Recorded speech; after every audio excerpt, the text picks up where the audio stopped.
vocês. Eu gostaria que vocês se colocassem de pé e abrissem a sua Bíblia para os Hebreus. Nós vamos ler apenas um versículo. Hebreus capítulo 12. Você já verifique se o seu celular está silencioso. O Senhor aqui é de orientação. Nessa noite nós possamos ouvir essa palavra, ser educados por essa palavra. Hebreus capítulo 12, versículo 14, versículo bastante conhecido, diz assim: segui a paz com todos e a santificação, sem a qual ninguém verá o Senhor. Amém?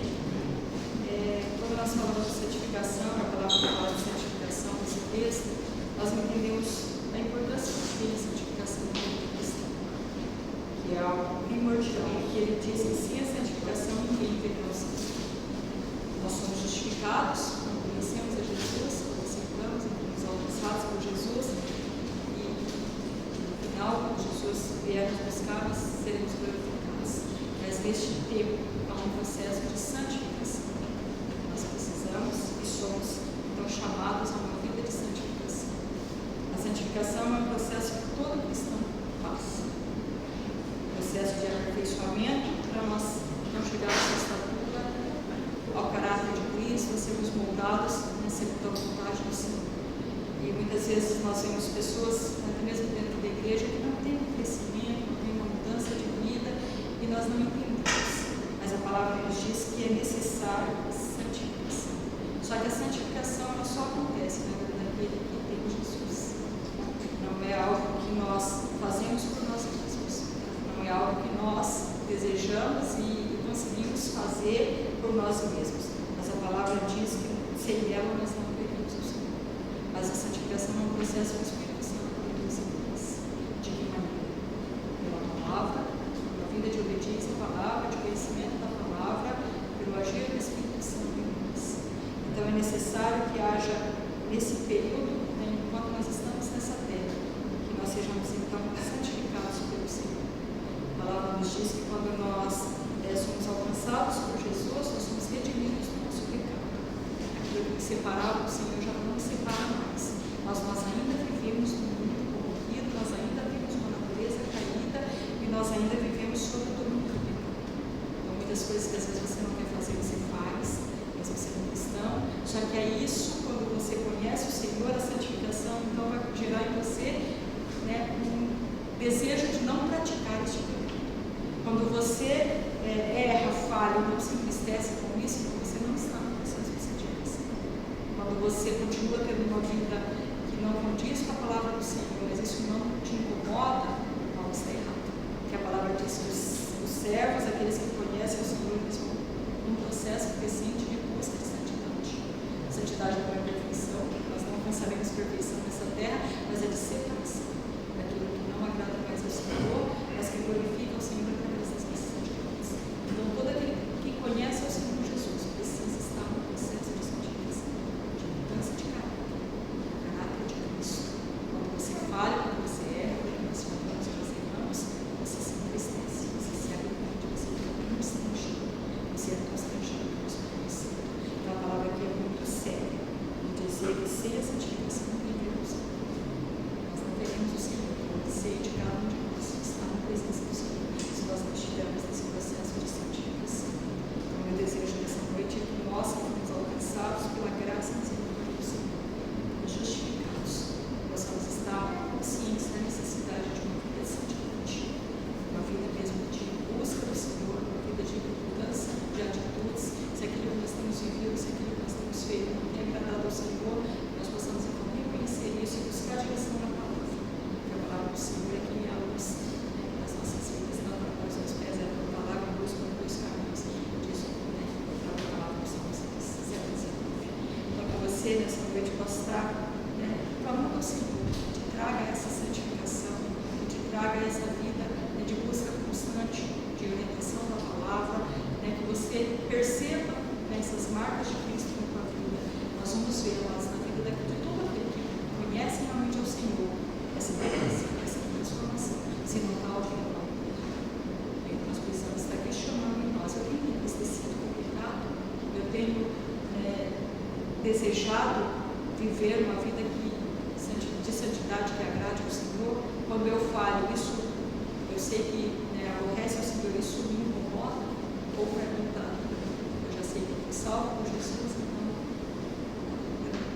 eu creio que aquele que realmente tem o Espírito Santo, tudo aquilo que agrada ao Senhor, ele vai agradar. O Senhor nos fortalece, a nossa força não vem de nós, nós não conseguimos pela nossa própria força, mas a força vem do Senhor, ele nos capacita, ele nos reveste, mas há um baixo falso, há uma necessidade nossa de estar buscando, uma necessidade nossa de estar clamando ao Senhor, está buscando a sua palavra, ele por graça e misericórdia não vai estar conosco. Amém? Vamos orar mais uma vez. Louvamos ao teu nome, Senhor, porque a tua palavra viva, eficaz, ela produz em nós, Deus querido, uma transformação tão maravilhosa, tão poderosa, que só o teu Espírito Santo pode. Senhor, nós te agradecemos porque um dia o Senhor nos alcançou, o Senhor nos justificou, Pai, nós somos justificados pela fé em Cristo Jesus. E essa justificação, Deus querido, nos livra da condenação eterna, nos livra do pecado, mas também, Senhor, nós sabemos que ainda há em nós uma natureza caída, há em nós, ó Deus querido, uma natureza que desagrada, que entristece ao Senhor. Nós estamos no processo de santificação. Nós te pedimos, Pai, em nome de Jesus, que o Senhor nos fortaleça, que o Senhor nos ajude para nos revestir da armadura do Senhor, a viver, Senhor Deus, uma vida de dependência do Senhor, uma vida que agrade ao Senhor, que nós possamos ser constrangidos, Pai, ficar entristecidos quando nós pecamos, quando nós nos agradamos a Ti, de todo o domínio do pecado, que nós sabemos que o Senhor é poderoso para tirar de nós, possa ser realizado, Pai, pelo Teu Espírito que age em nós, e que um dia, Pai, na glória, nós possamos estar todos juntos, ó Deus, louvando, glorificando, Pai, livre somente de toda condenação, de todo o poder do pecado sobre nós. Como igreja, nessa noite, nós queremos te cultuar, Pai, dizer que Tu és santo, santo, santo, dizer que Tu és o único digno, Pai, de receber o louvor, a honra, a glória, tudo aquilo que nós, como igreja, estamos aqui, Pai, buscando. Em nome de Jesus, nós te agradecemos, ó Pai, hoje e sempre.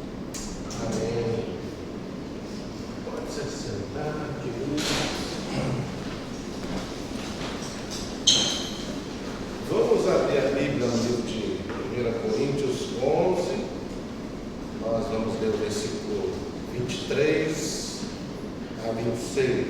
Nós vamos estar passando por um momento da celebração da ceia. Eu vou estar lendo esse texto.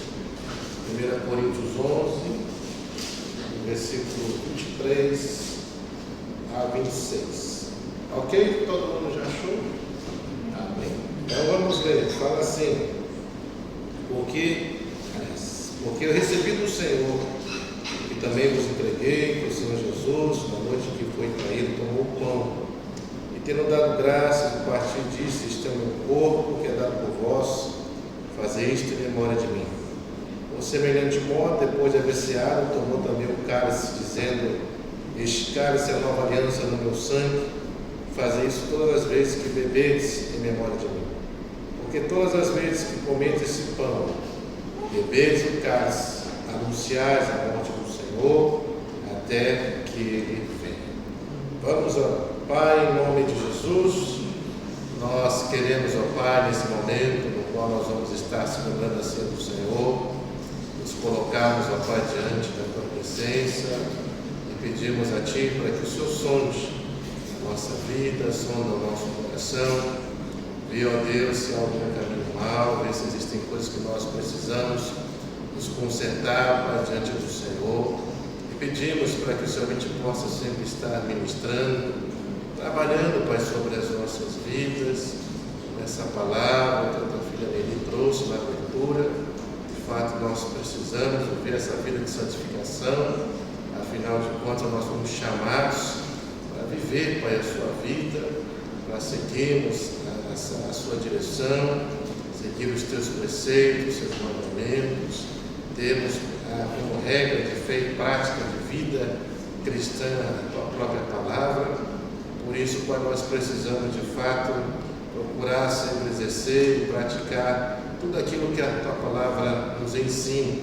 Por isso eu peço ao Senhor para que o Senhor continue sempre a trabalhar, a ministrar essas verdades, ó Deus, ao nosso coração, que nós possamos sempre, Pai, trilhar e caminhar de uma forma humilde, Pai, simples, submissa realmente à tua vontade, aos teus propósitos, e nos ajude a nos corrigir naquilo que nós necessitamos, ó Pai, melhorar, não só como cristãos, como maridos, Pai, como líderes, enfim, todas as áreas que envolvem a nossa vida, que o Senhor vai nos preparando, nos capacitando nesse sentido. Por isso, graças te damos e pedimos as tuas bênçãos sobre todo esse período no qual nós vamos estar celebrando a ceia do Senhor, que nós de fato possamos trazer à nossa memória tudo aquilo que o Senhor realmente fez por nós naquela cruz, os benefícios, ó Deus, do teu sacrifício a nosso favor. Por isso, abençoa, ministra,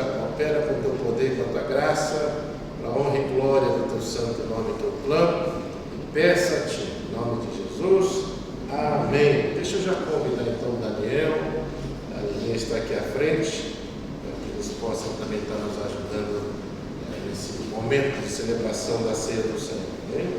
Então, Daniel pega o vinho, eu pego o pão, nós podemos partir para esse momento. Veja, querido, todas as vezes que nós vamos celebrar a ceia do Senhor, esse texto aqui, obviamente, é o texto que nós mais utilizamos, justamente porque ele traz toda uma orientação acerca daquilo que nós devemos fazer dentro do contexto de celebração da ceia do Senhor, né?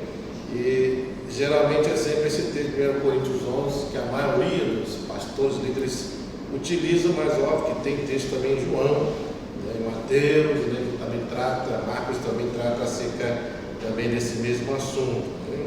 Mas aqui a gente percebe claramente, né, que Paulo, ele deixa bem claro que toda a instrução não vem dele, né? Ele fala no versículo 3 que ele recebeu do Senhor. Então Deus o instruiu, o orientou para que ele pudesse passar essas informações de acordo com aquilo que Deus realmente deseja, né? Que nós como cristãos venhamos a praticar e vivenciar nessa celebração.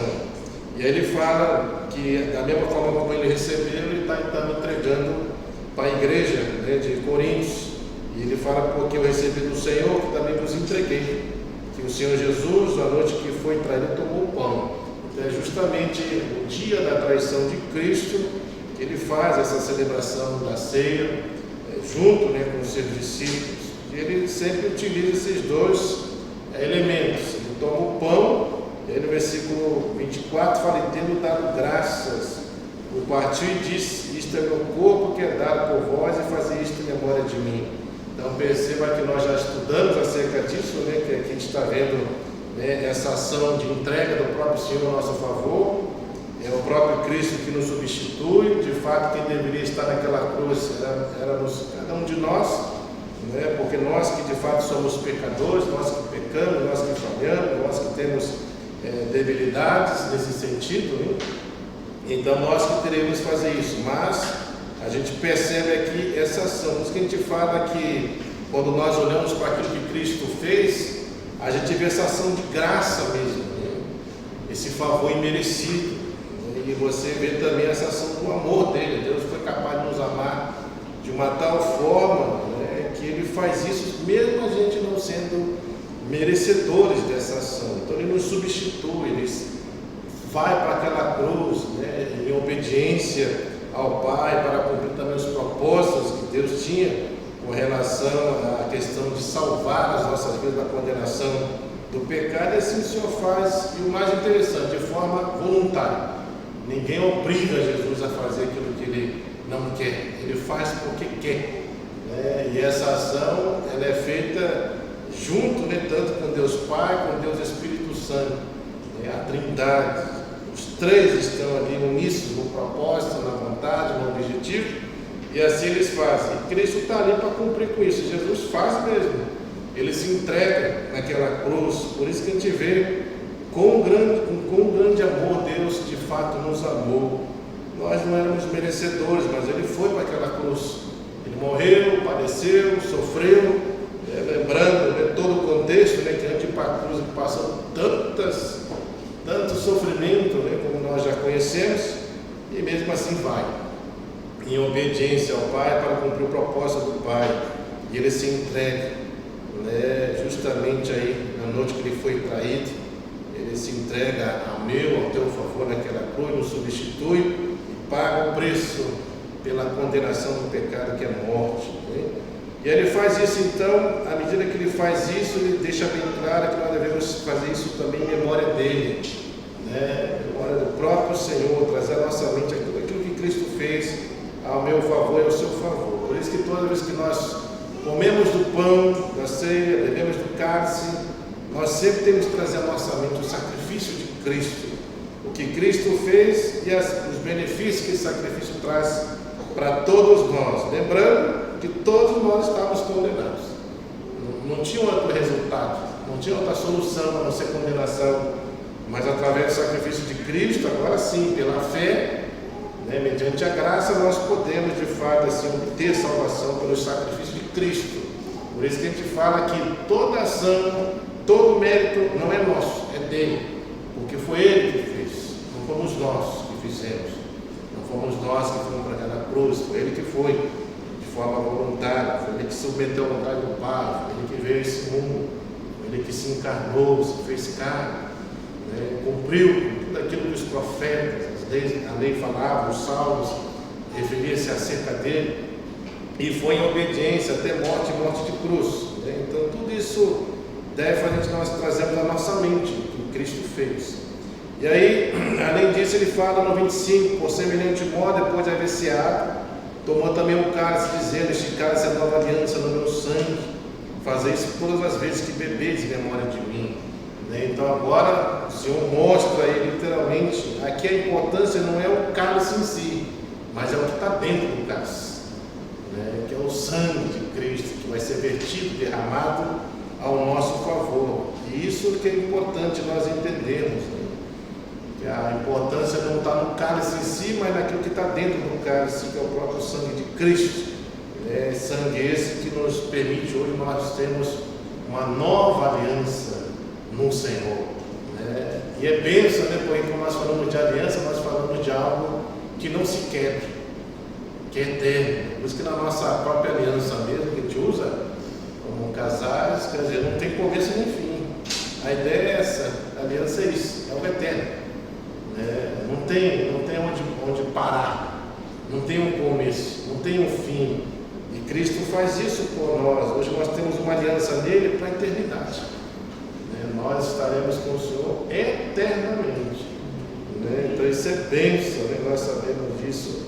E aí ele continua: porque todas as vezes que comedes e bebedes o cálice, anunciais a morte do Senhor até que ele venha. Então nós sempre falamos que toda vez que vamos participar da ceia, todos precisam participar do pão, todos precisam participar, né, também do vinho, da uva, porque é assim que ele fala, né, que nós devemos comer e devemos beber. E todas as vezes que fizermos isso, nós estamos anunciando, né, a morte do Senhor. Lembre-se de tudo que Cristo fez por mim e por você. E saiba que um dia Cristo, que ele volta, né? Ele vai voltar. Além de mostrar que ele vai voltar, que está mostrando até que momento nós devemos continuar celebrando a ceia dessa forma, até que ele venha, né? Então, até que Cristo volte, nós vamos ter que fazer isso de forma contínua, né? Lembrando que a ceia não tem a questão de quantidade, né? Não tem limite.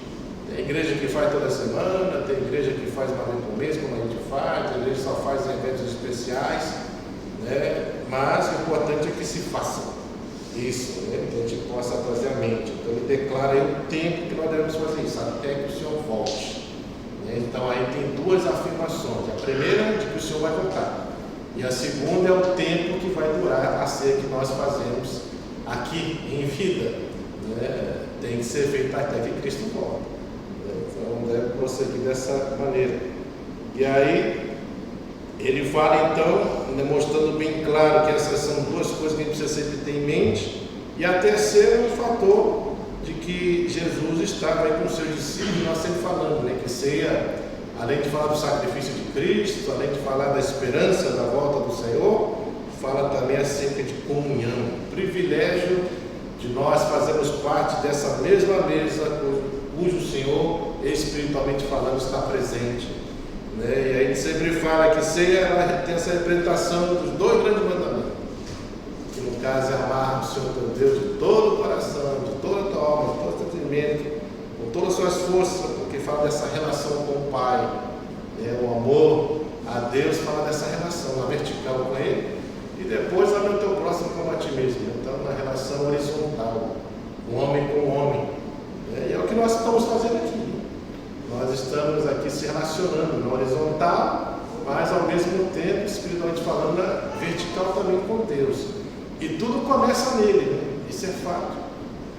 A nossa relação com o nosso próximo só é possível mediante essa relação com Deus. Nós podemos de fato viver essa relação de forma saudável com os homens, até porque o que vai alicerçar toda a nossa relação é o amor dele, esse amor ágape, né, que tudo suporta, tudo crê, tudo espera, não busca os seus próprios interesses e que nos ajuda a nos relacionar.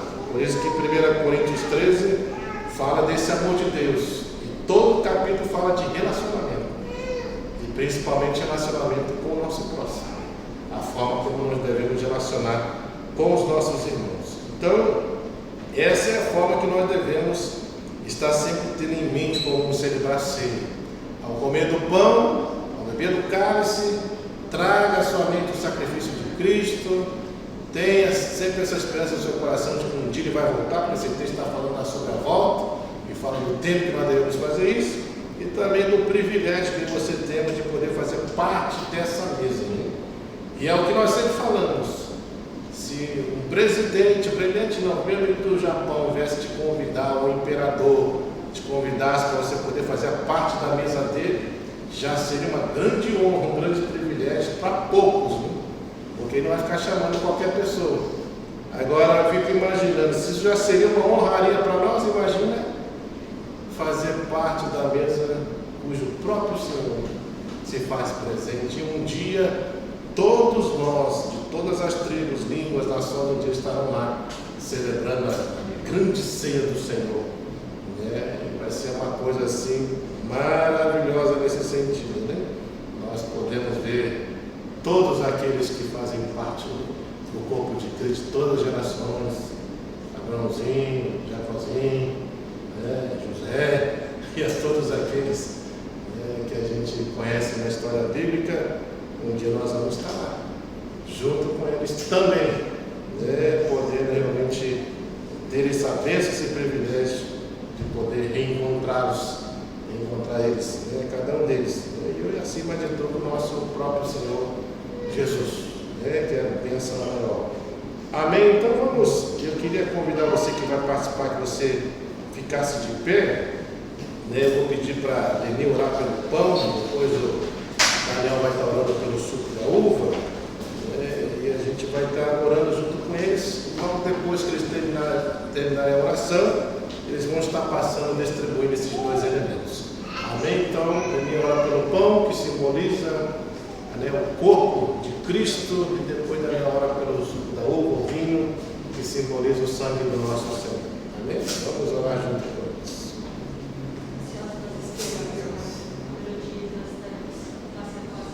É verdade, Senhor.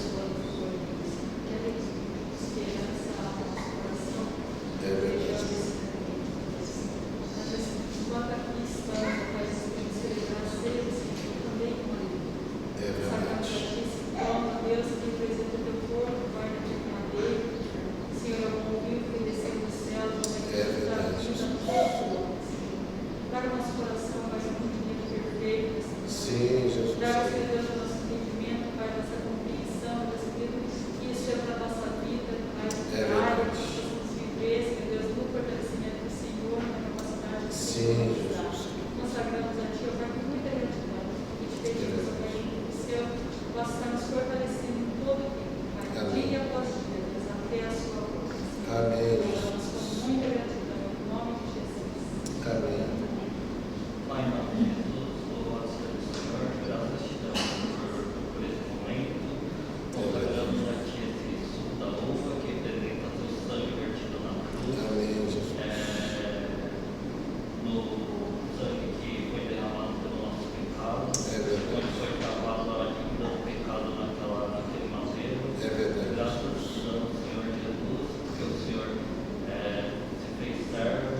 pão do suco da uva.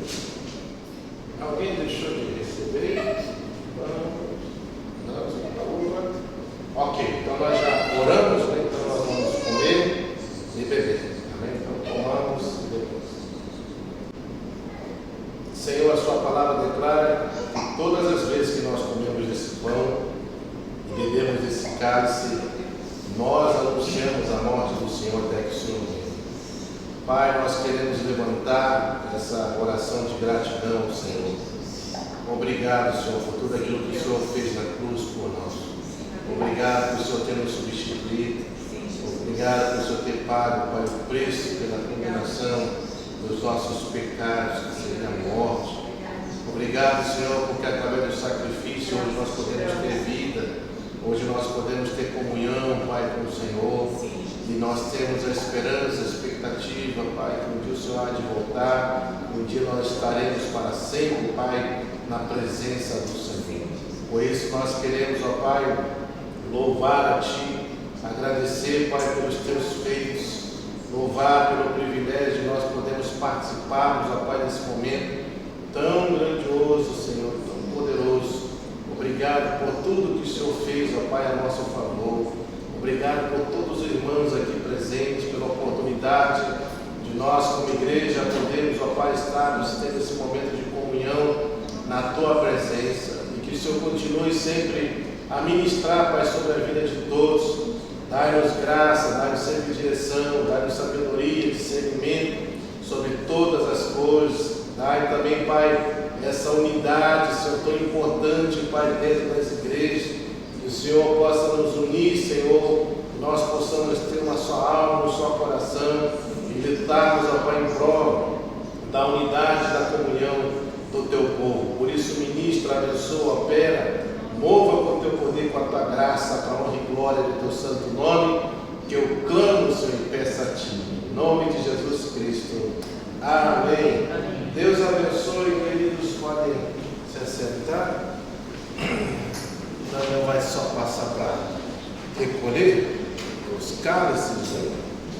Nós vamos abrir a nossa Bíblia, então, no livro de João, capítulo 6, e a gente vai ler a partir do versículo número 22, ok? João, capítulo 6, a partir do versículo de número 22, nós vamos estar lendo, né? Aqui ele vai falar que o milagre da multiplicação dos pães, né? Na verdade, foi uma ilustração viva do sermão sobre o pão da vida, que é o próprio Cristo, né?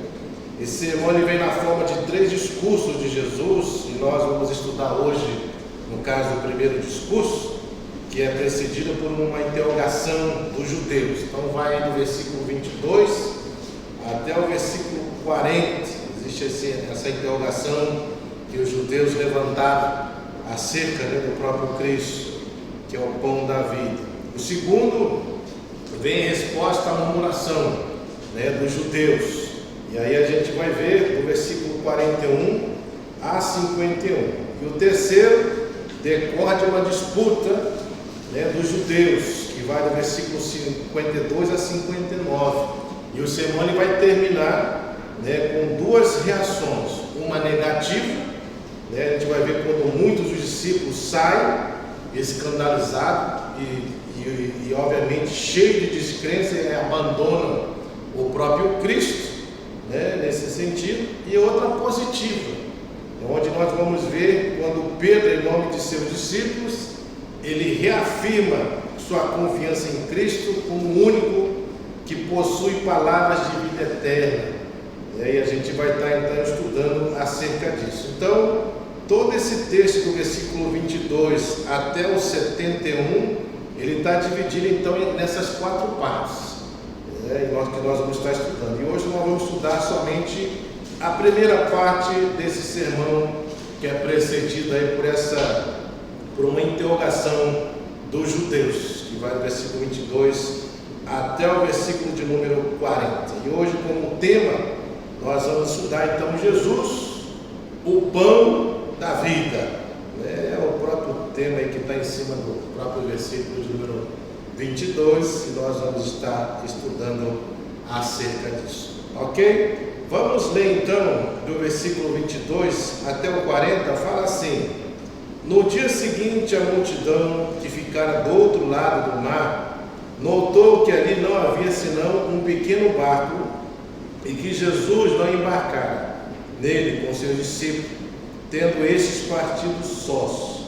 Entretanto, outros barquinhos chegaram de Tiberíades, perto do lugar onde comeram pão, tendo o Senhor dado graças. Quando, pois, viu a multidão que Jesus não estava ali, nem os seus discípulos, tomaram os barcos e partiram para Cafarnaum à sua procura. E tendo-os encontrado no outro lado do mar, lhe perguntaram: Mestre, quando chegastes aqui? Respondeu Jesus: em verdade vos digo, vós que me procurais, não porque vistes sinais, mas porque comestes dos pães e vos fartares. Trabalhai não pela comida que perece, mas pela que subsiste para a vida eterna, o qual o Filho do Homem vos dará, porque Deus o Pai o confirmou com o seu ser. Dirigiram-se, pois, a ele, perguntando: que faremos para realizar as obras de Deus? Respondeu Jesus: a obra de Deus é esta, que creiais naquele que por ele foi enviado. Então lhes disseram eles: que sinal fazes para que o vejamos e creiamos em ti? Quais são os teus feitos? Nossos pais comeram o maná no deserto, como está escrito: deu-lhes a comer o pão do céu. Replicou Jesus: em verdade vos digo, não foi Moisés quem vos deu o pão do céu. O verdadeiro pão do céu é meu Pai quem vos dá. Porque o pão de Deus é o que desce do céu e dá vida ao mundo. Então lhe disseram: Senhor, dá-nos sempre desse pão. Declarou-lhes, pois, Jesus: eu sou o pão da vida. O que vem a mim jamais terá fome. O que crê em mim jamais terá sede. Porém, eu já vos disse que, embora me tenhais visto, não credes. Todo aquele que o Pai me dá, esse virá a mim. E o que vem a mim, de modo nenhum lançareis fora. Porque eu desci do céu, não para fazer minha vontade, e sim a vontade daquele que me enviou. E a vontade de quem me enviou é esta: que nenhum eu perca de todos que ele me deu. Pelo contrário, eu ressuscitarei no último dia. De fato, a vontade de meu Pai é que todo homem que viu o Filho e nele crê tenha vida eterna, e eu ressuscitarei no último dia. Vamos orar. Deus, em nome de Jesus, nós queremos pedir a tua bênção, a tua graça, Pai, através dessa ministração que vai ser feita a partir de agora. Que o Senhor possa nos dar entendimento, possa nos dar compreensão, e que nós possamos sair com essa certeza no nosso coração de que de fato Jesus é o pão da vida. Ele de fato é o verdadeiro pão que pode realmente proporcionar essa vida verdadeira na vida, Pai, de qualquer ser humano. Por isso eu peço ao Senhor para que o Senhor realmente possa falar ao coração de todos, daqueles também que vão estar assistindo pela internet. Ministra, Pai, o coração, fale, e que nós possamos ter essa certeza e essa convicção no nosso coração. Por isso eu te louvo, te agradeço por tudo, em nome do nosso Senhor e Salvador Jesus Cristo, que eu clamo e peço a ti. Em nome de Jesus, amém. Muito bem, vamos ler aqui, irmãos, do versículo 22 até o 26, porque aqui tem uma coisa muito importante que nós precisamos compreender e entender, hein? Veja só, Jesus está falando que no dia seguinte a multidão que ficara do outro lado do mar notou que ali não havia senão um pequeno barco, e que Jesus não embarcara nele com seus discípulos, tendo estes partido sós. Perceba então que a multidão que estava ali com Cristo sabia que Jesus estava com seus discípulos. A gente leu no texto anterior, no versículo 16, em diante, que realmente eles partiram para o outro lado do mar e estavam sozinhos de fato. E aí, esse aqui, a gente vai percebendo que Jesus, ele vai para aquele local e as pessoas depois, lá no versículo 25, vão questionar: como é que o Senhor chegou aqui, nesse lugar, porque eles sabiam que os discípulos já tinham ido, e Jesus não embarcou em barco nenhum, né? Até porque os barcos que estavam lá, pelo menos eles tinham ciência de que Jesus não estava dentro desses barcos. Então há um questionamento no versículo 25, mas veja só, 23: entretanto outros barquinhos chegaram de Tiberíades, perto do lugar onde comeram o pão, tendo o Senhor dado graças. Lembre-se que aqui ainda está muito enraizado no coração dessas pessoas que estão procurando a Jesus o milagre da multiplicação dos pães. E a gente vai perceber aqui bem claro que no versículo 25, né, vem a primeira pergunta: e tendo encontrado no outro lado do mar, lhe perguntaram: mestre, quando chegastes aqui? Então aqui obviamente é uma curiosidade das pessoas de saber de que maneira ele chegou, né? Você chegou quando aqui? Porque eles viram Jesus lá, eles viram que os discípulos foram primeiro, né? E a gente conhece a história, que a gente leu no versículo anterior. Jesus vai encontrar com eles e vai estar no barco deles, mas de que maneira? Caminhando por sobre as águas, né? A tal ponto que eles estão pensando que Jesus é um fantasma que aparece às 3 horas da manhã diante dos discípulos, e aquilo gera um temor grande ali entre eles. E aí então, no versículo 26, Jesus não vai responder a pergunta deles, dessas pessoas, porque eles estão questionando, né, quando que o Senhor chegou, mas Jesus não responde essa pergunta. Mas ele faz aqui literalmente uma afirmação. Olha só o que ele vai falar aqui, né? Ele vai falar no versículo 26: respondeu Jesus: em verdade vos digo, vós me procurais não porque vistes sinais, mas porque comestes dos pães e vos fartastes, né? Ou seja, por que eles estão procurando Jesus? Porque eles viram que Jesus realmente fez um grande milagre. Eles estavam com fome. Você lembra que os próprios discípulos mandam eles voltarem para suas aldeias, mas Jesus fala: dai vós de comer, né? Mas ele fala: mas quando é que a gente vai dar de comer? A gente não tem nem dinheiro, e seria necessário uma quantidade absurda de dinheiro para alimentar toda essa multidão.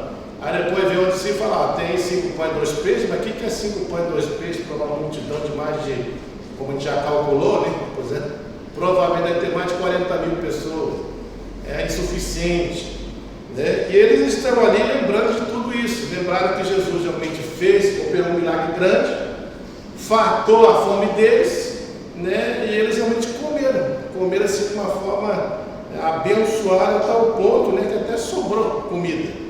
Então eles estão na mente aquilo, estão vendo Jesus com aquele Jesus que supre as suas necessidades, o Jesus milagreiro, né? E é interessante nós analisarmos isso, porque Jesus também sabe que eles estão procurando só porque comeram e se fartaram. Então veja que muitas das pessoas que estão buscando Jesus não estavam buscando Jesus literalmente por aquilo que Jesus é, mas por aquilo que Jesus dá ou faz.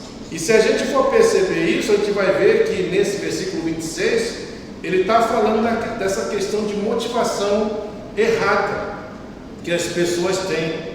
E Jesus aqui ele quer direcionar a atenção dos judeus que estavam interessados, né, apenas nas coisas terrenas, né, e mostrar as realidades espirituais que eram mais importantes, mostrando que coisas espirituais são mais urgentes e mais importantes do que as temporais e terrenas. Mas eles não estavam entendendo isso. Eles estavam preocupados de buscar um Jesus milagreiro, um Jesus que realmente supriu a necessidade deles. Essa era a motivação. Baseado em cima disso, nós temos que então fazer uma análise acerca de como as pessoas têm buscado a Cristo nos dias de hoje. É para fazer uma análise, uma reflexão. Se a gente for pensar acerca disso, você vai ver que existem vários motivos que levam as pessoas a buscarem Jesus. A gente pode citar vários. Por exemplo, as pessoas buscam Jesus porque querem cura, não é isso? Vão lá porque estão enfermos e sabem que Jesus cura, aí vão buscar. Elas buscam Jesus porque querem se libertar de alguma coisa, um problema, um vício, sei lá o que for. Então buscam Jesus como um Jesus que liberta. E aí a gente pode até colocar aqui uma simbologia de que justamente Jesus está falando qual o tipo de pão que as pessoas estão buscando. Então a gente podia fazer uma análise de comparação no sentido que as pessoas estão buscando esse tipo de pão, né? Quando vão buscar Jesus. O pão que cura, né? O pão que liberta, o pão que tira você de uma crise financeira, não é? Um pão que restaura um relacionamento, um pão que ajuda você também a restaurar o relacionamento com seus filhos, um pão que leva você poder ter poder aquisitivo, né? Porque tem muita gente que busca a Deus porque quer se enriquecer, né? Porque quer, não que buscar riqueza está errado, mas você tem que tomar cuidado com a riqueza, como Paulo fala em 1 Timóteo 6, que a raiz de todos os males é o amor ao dinheiro. Então Paulo não fala no sentido de que dinheiro é uma coisa que a gente não deve buscar, que a gente não deve pensar, que a gente não deve planejar, mas ele está mandando aqui uma orientação muito importante. Ele está falando que dependendo da relação que nós temos com o dinheiro, isso pode ser a raiz de todos os males, a tal ponto da pessoa se afastar da fé e cair num estado de ruína, de perdição e destruição por causa de dinheiro. E não precisa nem contar testemunho, né, irmãos? De quantas pessoas que por causa de dinheiro não matam, né, não destroem, não atropelam os outros, só por causa do poder do dinheiro, de ter dinheiro. A gente vê o próprio caso, né, do próprio jovem rico, né? É um grande exemplo com relação ao perigo da riqueza. Ele quer servir a Deus, mas ele está mais preocupado com o pão da riqueza, né? Ele não quer abrir mão desse pão, de jeito nenhum, né? Então Jesus fala: vende tudo que você tem, Deus come e segue. Ele não segue, ele não vende, porque ele quer manter esse pão. Então a gente vai percebendo que dentro desse contexto, Jesus ele traz realmente um diagnóstico do coração das pessoas. Ele mostra literalmente o que as pessoas estão buscando, quais são as motivações que estão por trás da pessoa de Cristo, porque eles se escondem, né? Não, estou buscando Jesus, mas nesse buscar Jesus, você está buscando qual motivação, né? Está buscando Jesus para quê? Para receber o pão, né, da bênção de prosperidade, o pão de você conseguir resolver a cura, né, o pão, né, de você poder obter uma libertação. Que pão você está buscando? Que pão você quer se fartar? Qual é o pão que você está se alimentando? Então nós precisamos analisar isso, porque Jesus chama a atenção daquelas pessoas acerca disso. Veja aqui no versículo 26, ele fala: em verdade vos digo, vós me procurais não porque viste sinais. E lembrando, quando Jesus está falando porque viste sinais, ele está falando aquilo que nós explicamos. Para que serve o sinal? Para mostrar algo maior, né? A questão aqui não é para as pessoas pensarem: nossa, Jesus opera isso, Jesus faz aquilo. Ele faz de fato. Mas mais do que isso, mais importante do que isso, é você olhar para aquele que é mais importante de qualquer milagre, qualquer cura, qualquer libertação, qualquer outra coisa. Por que Jesus está falando isso? Porque essas coisas são passageiras. A cura passa, a prosperidade passa, né? Relacionamentos passam, mas a vida com Deus é eterna. Então, por isso que ele está focando, levando as pessoas a entenderem que a forma como as pessoas hoje têm buscado a Cristo, elas estão motivadas por algo errado.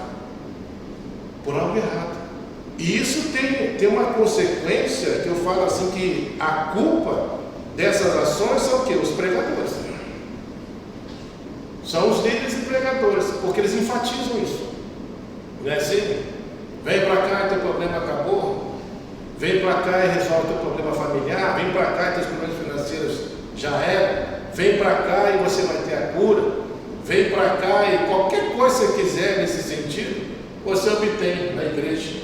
Então o que eles estão mostrando? Que Jesus é esse pão, um tipo de pão que as pessoas estão almejando e estão buscando a todo momento. É isso aí, esse tipo de pão. Mas será que nós estamos buscando o pão verdadeiro? O pão da vida? Será que a gente realmente está focado naquilo que realmente é o mais importante? Esse Esse é o ponto. Porque a gente vê claramente que as pessoas, hoje infelizmente, buscam a esse Jesus, esse suposto pão, mas voltado somente para coisas temporais e terrenas. Não tem nada a ver com a espiritualidade em si. É simplesmente para se autossatisfazer, em todos os sentidos. Por isso que as pessoas buscam a igreja, né? Porque elas querem poder, elas querem riqueza, elas querem cura, elas querem libertação, elas querem um monte de coisa.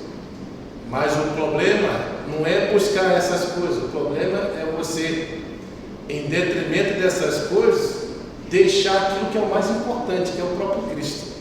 E é esse que é a questão aqui, que Jesus quer mostrar para eles, de que eles estão com a motivação totalmente errada, o foco deles estão errado. Eles estão olhando apenas para aquilo que Jesus fez, não para aquilo que Jesus é. Eles não estão preocupados com Jesus, eles querem que Jesus, aqui como esse versículo 25, que Jesus faça novamente aquela multiplicação de pães, que eles se fartem de novo, que eles matem a fome deles. É isso que eles queriam, mais nada. Mas veja que Jesus vai falar. Então essa primeira pergunta que eles fazem, já deixa bem claro que existe o quê? Uma motivação errada.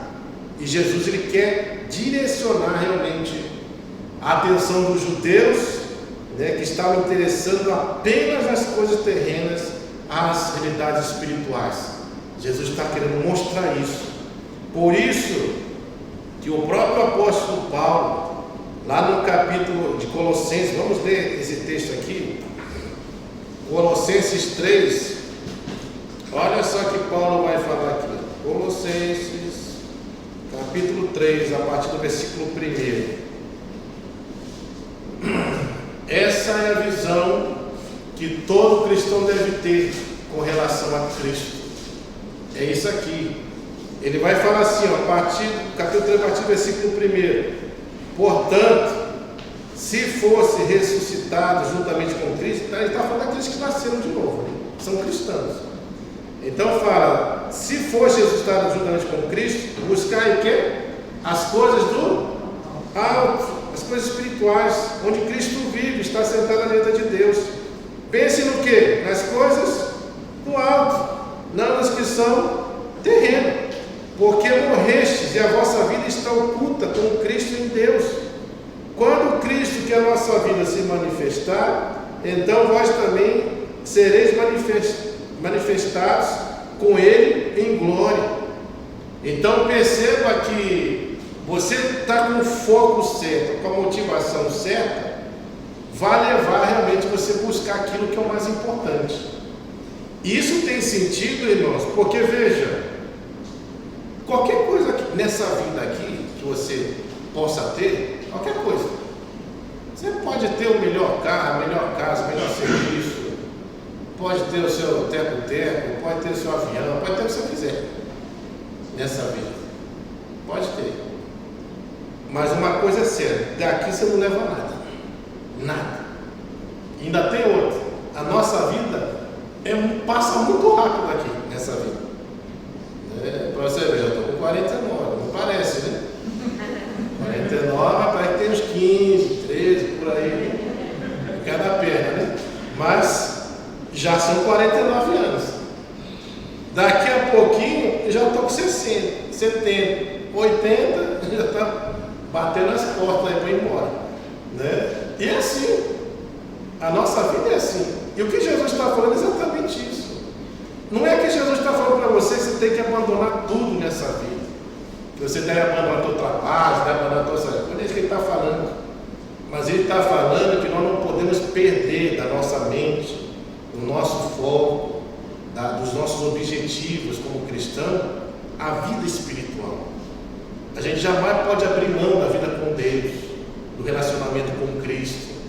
É isso que ele está falando. Porque se a gente abrir mão disso, o que vai acontecer? Nós vamos começar a ser contaminados por um monte de coisa que aparentemente é bom, mas vai te levar para caminho de destruição. Por exemplo, como nós já citamos, a riqueza é algo bom? Deus proíbe a riqueza. Deus proíbe a relação que você tem com a riqueza. Mas a gente sabe, se a gente não tomar cuidado com a riqueza, A riqueza toma conta do coração. Você, por causa da riqueza, vai querer fazer outras coisas, não é? Vai querer abrir negócio.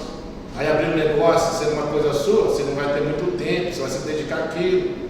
Aí a família é comprometida, os filhos são comprometidos, o tempo de família é comprometido, porque você está focando uma coisa, a obra que vai proporcionar bênção nessa vida, bênçãos materiais, vai produzir riqueza para você, bem-estar, riqueza vai produzir bem-estar, mas por outro lado, isso vai começando a provocar problemas nesse nível espiritual. Você começa a esfriar, você começa a abandonar, você começa a deixar Deus de lado. As coisas de Deus já não são mais prioridade, afinal de contas você tem que cuidar das suas coisas. E vai por aí. E vai por aí. Uma das coisas que a gente vê, assim, aqui no Japão mesmo, eu não sei se você já percebe isso, mas você vai ver. A família aqui no Japão, ela está totalmente destruída. Eu não sei se você já percebeu isso. Você já viu família japonesa tendo um lar bem estruturado? Muito difícil. Sabe por quê? Porque os filhos não têm contato com os pais. Eles geralmente estão mais dentro do colégio do que na própria casa. Não conversam. É cada um no seu canto. Chega no lugar, na casa, cada um vai para o seu quarto. Comem separados. Não se relacionam um com os outros. Isso vai dando problema. Eu lembro de uma vez que eu estava na casa de um irmão cristão, e a gente sabe que brasileiro, filhos de brasileiros, quando vê os pais, abraça, beija, né? Pede bênção. E ela, como tinha amiga, ela trabalhava no. É tipo um sunaco, não é sunaco, esses barzinhos japoneses. E ela tinha muita amizade com japoneses. E nesse dia ela levou a amiga dela, japonesa. Aí quando chegou lá, né, e ela despediu do pai, e beijou o pai, abraçou o pai, beijou ela ficou assim impressionada com aquela ação.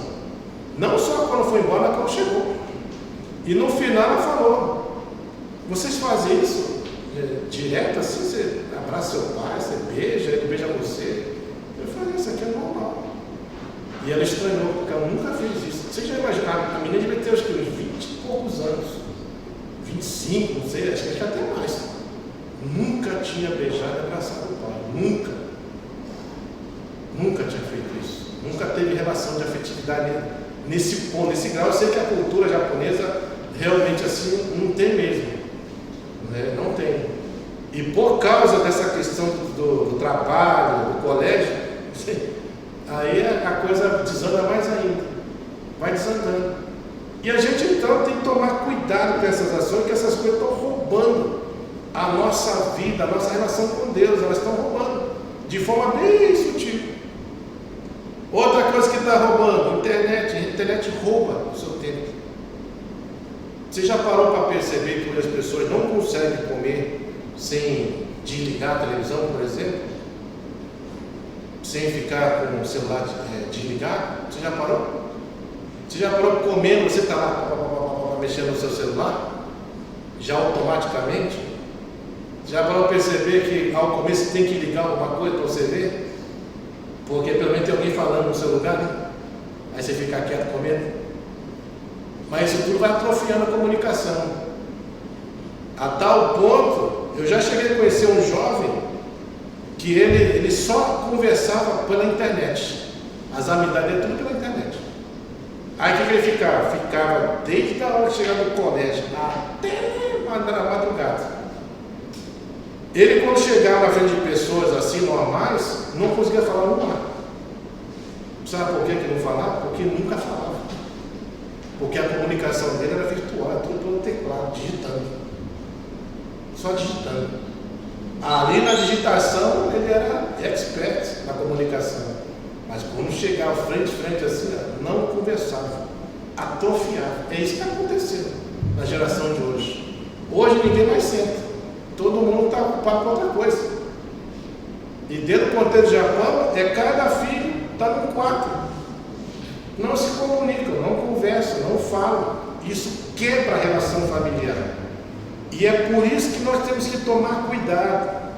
Jesus está mostrando que muitas vezes nós estamos buscando coisas com motivações erradas. E estamos deixando essas coisas penetrarem dentro do nosso cotidiano, do nosso dia a dia. E isso só vai agravando a nossa relação, não só familiar, mas também com Deus. Porque afeta. Literalmente. Isso começa a trazer consequências. Por isso que nós precisamos, então, tomar esse cuidado.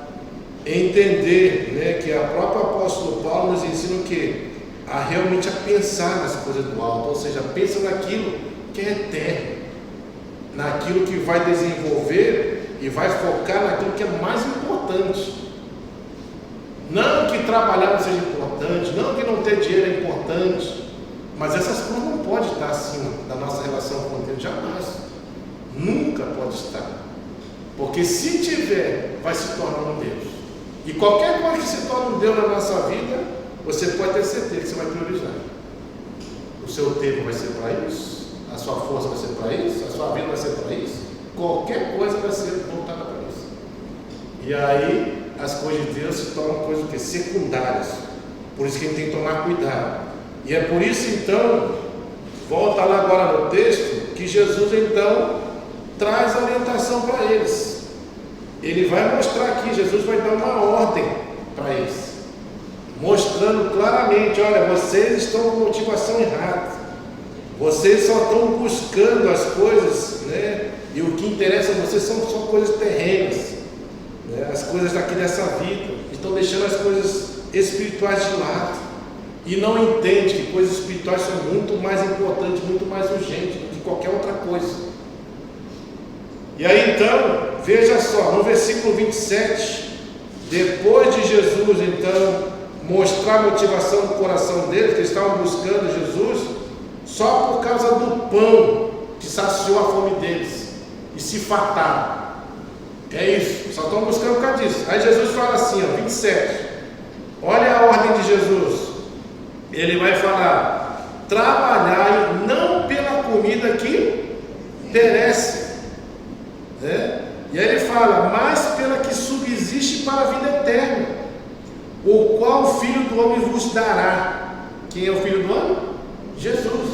Quem que pode dar esse alimento, esse pão? Jesus. Só Ele pode dar. E aí ele fala: porque Deus o Pai confirmou com o seu selo. E aí então Jesus está mostrando que nós deveríamos estar gastando nosso tempo trabalhando, não pela comida que perece. Então todos esses pães que eu falei, o pão da cura, o pão da libertação, o pão da prosperidade, o pão de satisfazer os teus desejos, tua vontade, tudo isso é temporal, passageiro, passa. E ele está falando: foca então naquilo que vai produzir de fato a vida em vocês, naquilo que não perece, que subsiste, que não acaba, que é a nossa vida com Deus. É isso que ele está falando. Essa vida com Deus, ela nunca acabará. Mesmo depois que você partir dessa vida, ela persiste na vida vindoura. Persiste, porque nós estaremos lá com Ele. Então não acaba. Aí tem sentido você focar naquilo que é importante, naquilo que é eterno. E é por isso que o foco de Paulo é isso. Ele fala: pense nas coisas altas, porque é eterno, porque é duradouro, não tem fim. Nisso sim, você está focando em uma coisa importante, urgente. E é isso que nós vamos levar para a vida vindoura. Não é essas coisas que nós obtemos aqui nessa terra. Você não vai levar nada daqui, absolutamente nada. Então aí você vê então que aí vem depois Jesus mostra essa ação, trazendo essa ordem que eles deveriam então trabalhar não pela comida que perece, mas pela que subsiste para a vida eterna, o qual só o Jesus pode dar a você. Você está vendo por que Jesus está falando? Vocês estão me buscando pela comida que perece. Vocês só estão me buscando por causa do pão que vocês comeram. Você está percebendo, irmãos? A troca de busca da pessoa está buscando uma coisa que perece, que vai passar, é temporal. E em vez de estar buscando uma coisa que é eterna, que é por resto da sua vida, é isso que ele está falando. essa insensatez dos judeus nesse sentido.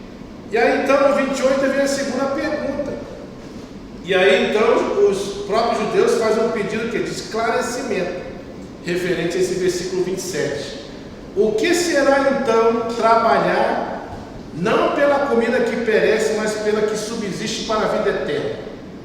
Ele vai fazer essa pergunta no 28. Dirigiram-se, pois, a ele, perguntando: que faremos para realizar as obras de Deus?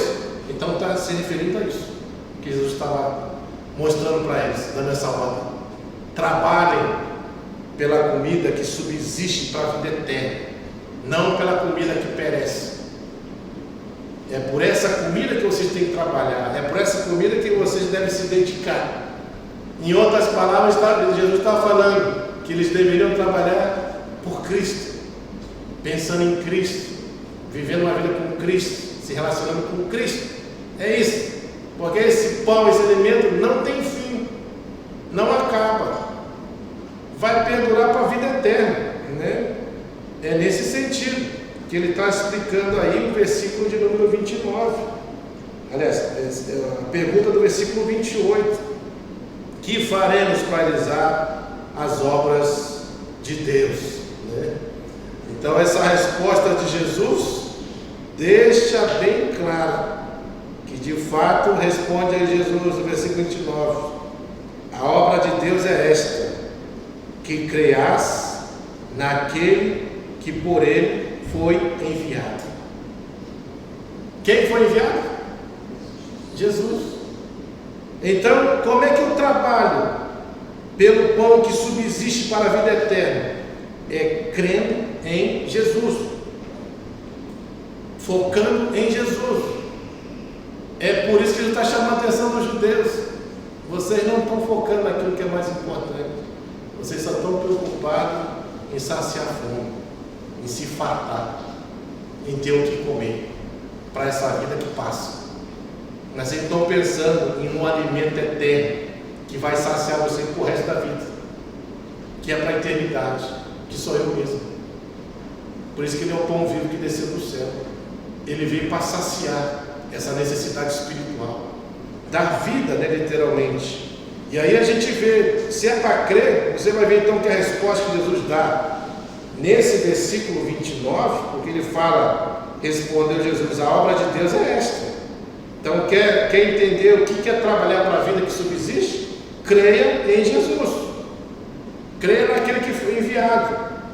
E aí vem, a gente vai ver aqui na resposta que a salvação, ela não é uma obra que fazemos para Deus, mas é uma obra que Deus fez por nós. Ou seja, você não fez nada para ser salvo. Quem fez foi o próprio Deus que fez por mim e por você. E você vai ver que nós só vamos alcançar, né, a vida eterna justamente por aquilo que Cristo fez, não pelas coisas que nós fazemos. Porque às vezes tem esse conceito, né, de que a salvação é um merecimento, ou seja, eu preciso fazer por merecer. Todas as religiões ministram acerca disso. Você pode ver, qualquer religião no mundo, você precisa fazer por merecer sua salvação. Mas ao cristianismo, o verdadeiro cristianismo que é pregado na Bíblia, fala o contrário. Você não precisa fazer para ser salvo, você apenas precisa crer naquele que salva, porque o resto foi ele que fez. Eu e você não fizemos nada, nada. Porque a gente vai ver, quem que planejou a salvação? Foi Deus. Quem que veio esse mundo? Foi o Filho de Deus. Quem que sofreu tudo que tinha que sofrer? Foi Ele. Quem que passou por injustiça, sofrimento? Foi Ele. Quem que foi para uma cruz? Foi Ele. Quem nos substituiu? Foi Ele. Quem pagou o preço? Foi Ele. O que vocês fizeram? Nada. Não fizemos absolutamente nada. Por isso que a salvação é graça, é favor merecido. Deus não nos salvou porque você merece. Nós não merecemos salvação, mas Ele quis nos salvar.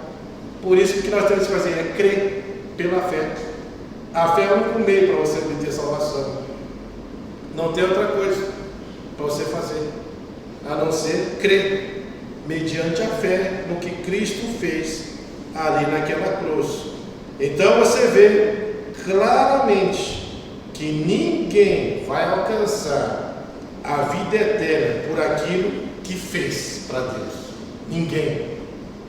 Jamais vai obter salvação, mas pela fé que depositamos no Filho de Deus, ou seja, você crê naquilo que Jesus fez por mim e por você. Só pela fé que nós realmente obtemos a salvação. Por isso que em todo o Evangelho de João, você vai ver que a salvação é inteiramente pela graça, que é dom gratuito de Deus. Inteiramente. Não tem nada que você fizer para ser salvo. Nada. Nada. Por isso que a gente fala, se salvação for mérito, todo mundo está condenado, porque ninguém merece. É só a gente olhar para a gente agora. Olha quanta coisa que precisa mudar na nossa vida, melhorar. Imagina se fosse mérito. Estaria perdido. Todo mundo estaria perdido. Mas, graças a Deus que Jesus, Ele mostra um caminho para nós obtermos essa salvação, e esse caminho é pela fé. Não tem outro caminho. É isso que Ele mostra no Evangelho inteiro. Vamos ler aqui alguns textos. Olha só o que fala aqui João 1,13, tudo no Evangelho de João, para mostrar que realmente toda essa obra é dele, não é nossa. Ele fala aqui, no 13, a gente vai ler alguns versículos que falam assim: os quais não, aliás, vamos ver o 12, mas a todos quanto receberam, deu-nos o poder de serem feitos filhos de Deus, a saber, aos que creem no seu nome. Como é que você se torna filho? É pelos seus méritos? Não, é pela fé, é só crer no Filho de Deus. Coisa que os judeus, quando Jesus estava aí, não fizeram, como fala o versículo 11: veio para o que era seu, mas os seus não o receberam. E eles estão achando que são filhos de Deus, e não são, porque para se tornar filho de Deus é só pela fé em Cristo.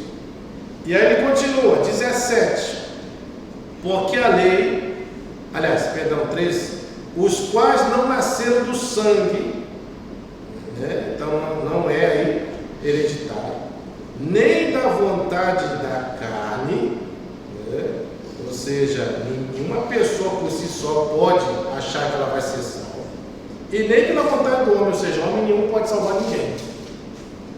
Então não existe aquela ideia: eu vou salvar fulano beltrano. Você não salva, você só salva você mesmo, se você crê pela fé.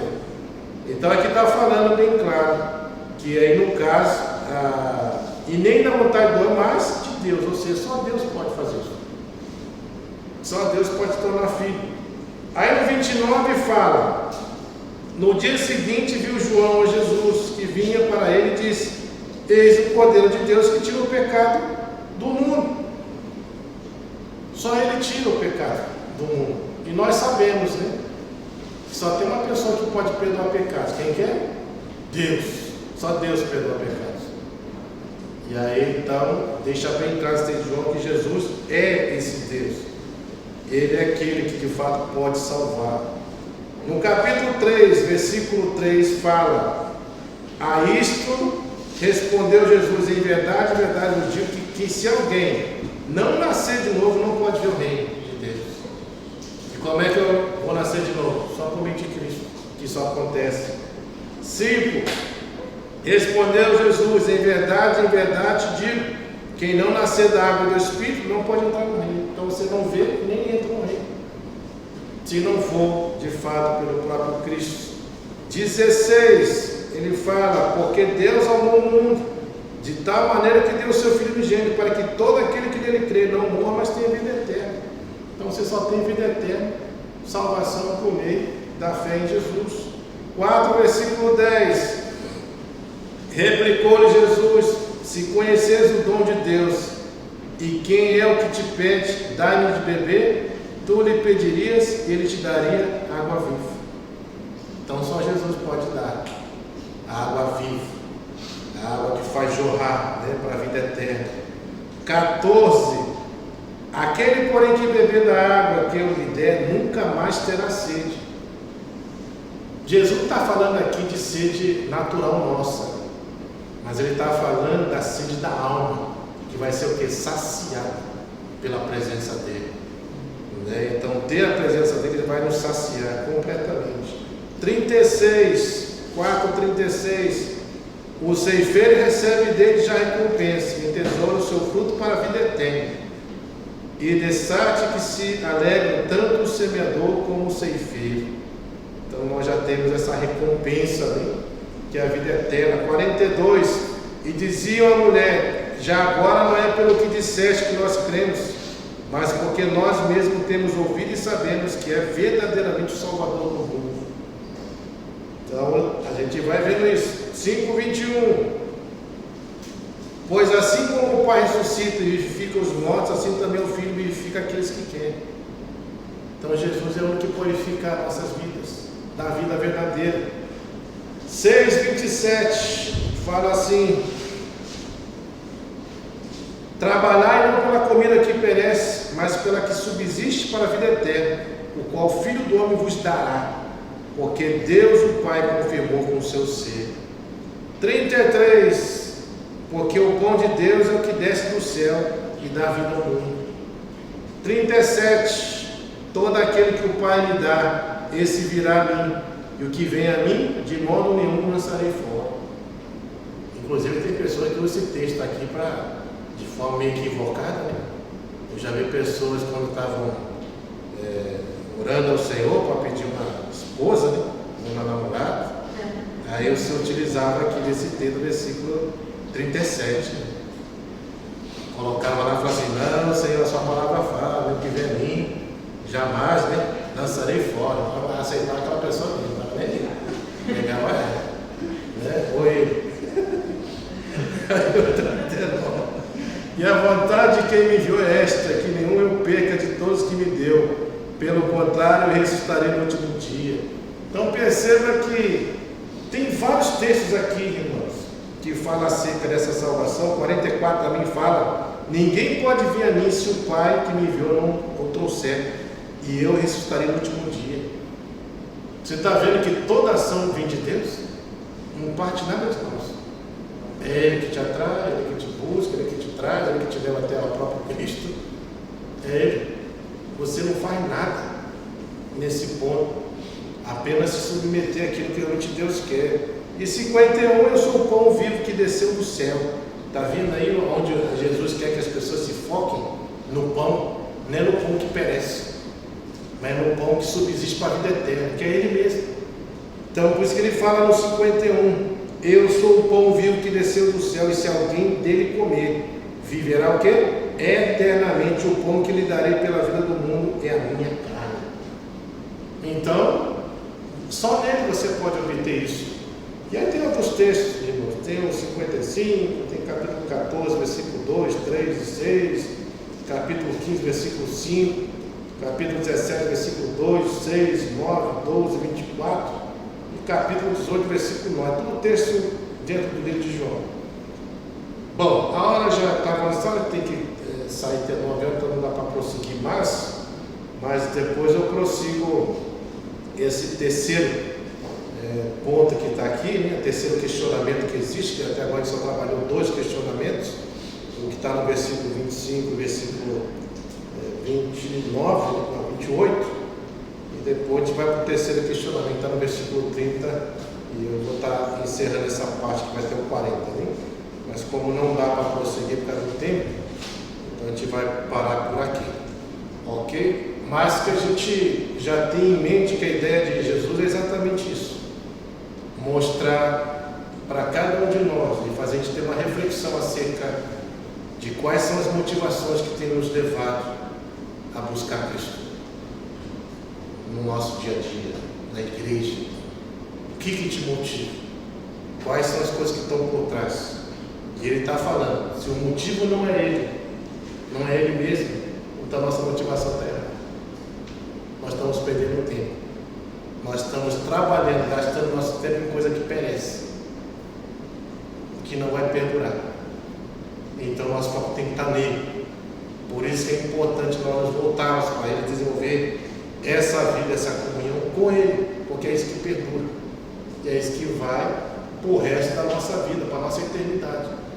Então a gente precisa focar no pão verdadeiro, que é Ele mesmo, e que nosso coração esteja voltado nessa perspectiva. Amém? Vamos orar, queridos. Feche os seus olhos, incline a sua cabeça e oremos ao Senhor. Deus, em nome de Jesus,